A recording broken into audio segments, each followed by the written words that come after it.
20 సంవత్సరాల వరకు మగపిల్లవాడు ఇంట్లో ఉండకూడదు. 20 దాటిందంటే ఆడపిల్ల ఇంట్లో ఉండకూడదు. ఈ 20 సంవత్సరాలు మగపిల్లవాడు వేదం చదువుకోవటానికి గురువుల దగ్గరికి వెళ్తారు కాబట్టి 4కే నిద్ర లేవటం, కష్టసుఖాలు, వారాలు ఉండటం, ఏ తల్లి చేతిలో ఏ అమృత హస్తం ఉంటుందో, ఒకరు 8కి భోజనం పెడతారు, ఒకరు 9కి, ఒకరు 1 గంటకి పెడతారు.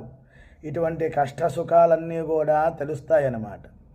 ఎంత ధనవంతులైనా ఎంత పండితులైనా సరే అలా పంపించి నేర్పిస్తారు మగపిల్లలను. ఆడపిల్లలు 20 సంవత్సరాల వరకు ఇంట్లో చక్కగా ఇంటికి వచ్చిన వాళ్ళని పిలవటం, కూర్చోబెట్టడం, మంచినీళ్ళు ఇవ్వటం, ఇంట్లో ఉన్నటువంటి తల్లికి సహాయ సహకారాలు చేయటం, ముగ్గులు పెట్టడం, ఇటువంటివన్నీ కూడా పూర్వం వైదికంగా ఆచరించేవారు. అవన్నీ నేర్పించేవారు అన్నమాట.